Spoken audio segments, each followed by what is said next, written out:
नमस्कार दोस्तों, एक बार फिर से स्वागत है आपका मेरे YouTube चैनल तैयारी विद मी में। तो आज हम बात करेंगे चतुर्थ श्रेणी वैकेंसी के बारे में। आप सभी को पता है, राजस्थान सरकार द्वारा या अधीनस्थ बोर्ड द्वारा अभी एक बहुत बड़ी वैकेंसी के अनाउंस हुई है। 90,000 पोस्टों के साथ वैकेंसी आई है, जो कि 52,000 पोस्ट है। 90,000 में से 52,000 पोस्ट है आपकी चतुर्थ श्रेणी कर्मचारी की वैकेंसी है, जो कि एक बहुत बड़ी वैकेंसी है। तो इसका जो फॉर्म स्टार्ट है वो कब होने वाले हैं, उसी पे हम बात करते हैं। देखिए, फॉर्म स्टार्ट होने वाले हैं आपके यहाँ 21 मार्च से लेकर 19 अप्रैल तक आपके यहाँ फॉर्म भरे जाएंगे। और बाद में आपकी जो एग्जाम डेट है वो अधीनस्थ बोर्ड के कैलेंडर में पहले ही जारी कर दी थी। तो आपकी जो एग्जाम डेट यहाँ रहने वाली है वो रहने वाली है 18 सितंबर 2025 में आपका एग्जाम होने वाला है। कम से कम आपको यहाँ 6 महीने एग्जाम के लिए मिलेंगे। तो एक बहुत बड़ा टाइम मिलने वाला है एग्जाम के लिए। बिल्कुल आसान सा पेपर होगा, पशु परीक्षर के जैसा। आप आराम से इस पेपर को क्वालिफाई कर सकते हो।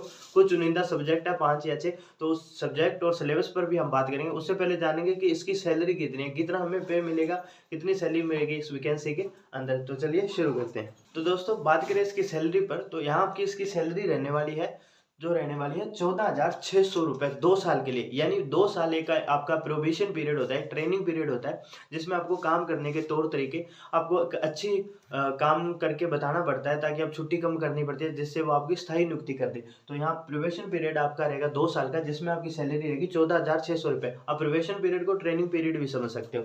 तो यहाँ लेवल फर्स्ट की नौकरी है, तो आफ्टर प्रोबेशन आपके 2 साल बाद यहाँ जो सैलरी रहने वाली है वो रहेगी 30,000 रुपए। तो 2 साल बाद कितनी सैलरी रहेगी? 30,000 रुपए।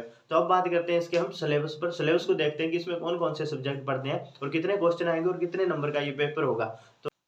तो देखो, बात करते हैं इसके सिलेबस पर। तो इसके सिलेबस में कौन कौन से टॉपिक रहने वाले, चलिए देखते हैं। तो देखो, सबसे पहले तो हिंदी। यहाँ पे हिंदी को आपको नॉर्मल जो टॉपिक होते हैं, जो सभी सब्जेक्ट जो 12th लेवल की सीईटी में आपने पढ़े थे ना, तो वही टॉपिक यहाँ पढ़ने वाले। एक बहुत बात और याद आ गई मुझे कि यहाँ सीईटी की कोई आवश्यकता नहीं है। अगर आपने सीईटी एग्जाम दिया या नहीं दिया, कोई जरूरत नहीं है, फिर भी आप इस फॉर्म को अप्लाई कर सकते हो। ये 10वीं पास वाले इस फॉर्म के लिए एलिजिबल है, अप्लाई कर सकते हैं। तो यहाँ सीईटी की कोई आवश्यकता नहीं है। यहाँ आपको हिंदी में कुछ चुनिंदा टॉपिक पढ़ने, जैसे संधि है, समास है, पर्यायवाची है, विलोम शब्द है और उपसर्ग प्रत्यय, ऐसे आसान टॉपिक यहाँ पे आपको पढ़ने। अगर इंग्लिश में बात करें तो कॉमन एरर है, आर्टिकल है, टेंस है, डिटर्मिनस है, सिनोनियम, एंटोनियम और आइडम फ्रेज जैसे टॉपिक पढ़ने। और बात करें मैथ की, मैथ में यहाँ 5 या 6 टॉपिक होंगे, जो कि आपके पटवारी के एग्जाम में 6 टॉपिक है, वही आपके सीईटी 12th लेवल में थे और वही आपके ग्रेजुएशन लेवल में भी टॉपिक थे। अगर बात करें हम जीके की, तो जीके यहाँ एक बड़ा वेटेज रखता है, क्योंकि जीके में यहाँ तीनों क्वेश्चन पूछे जाएंगे। राजस्थान की हिस्ट्री पूछी जाएगी और राजस्थान का कल्चर पूछा जाएगा यहाँ पे।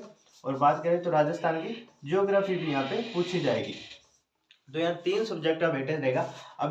अभी भी से भी आप समझ लो कि किसी भी यूट्यूब चैनल पर जाके विस्तृत सिलेबस की वीडियो देखने की कोई आवश्यकता नहीं है, क्योंकि अभी तक कैलेंडर जारी नहीं हुआ है। जब भी जैसे ही कैलेंडर आएगा, जैसे ही आपका विस्तृत सिलेबस आएगा, तो आपका भाई आपको सब कुछ बता देगा। टेंशन लेने की कोई जरूरत नहीं है। तो यहाँ पे हिस्ट्री, कल्चर, ज्योग्राफी आप पहले ही तैयार करके बैठ जाओ, फिर टॉपिक आएंगे जो वो हम आपको बताते जाएंगे सिलेबस के अनुसार। तो यहाँ पे हिंदी, इंग्लिश, मैथ आपको थोड़ा थोड़ा पढ़ना है और जीके आपको अच्छा खासा पढ़ना है। जो आपने पशु परीक्षर का एग्जाम देखा था ना, बिल्कुल वैसा का वैसा यहाँ एग्जाम रहने वाला है। बात करें इसके टाइमिंग की, तो 2 घंटे का ये एग्जाम होगा आपका, और जिसमें 200 नंबर का एग्जाम है। ये क्वेश्चन नंबर की बात करें तो 200, और मेरा मानना है ये 100 क्वेश्चन का एग्जाम होगा। यहाँ 100 क्वेश्चन आएंगे, जो कि एक क्वेश्चन 2 नंबर का होगा, तो 200 नंबर का होगा और 2 घंटे का एग्जाम होगा। एक बड़ी वैकेंसी है, जो कि आपको पता है ये फॉर्म स्टार्ट हो गया है। तो आप अभी से अपने तैयारी को मजबूत कर सकते हैं। अभी से मैथ और रीजनिंग, जिनका वीक है मैथ और इंग्लिश, वो अभी से स्टार्ट करके पहले इस पोर्शन को तैयार करके रखें, ताकि बाकी बाद में जीके और हिंदी को पढ़ना आसान हो जाए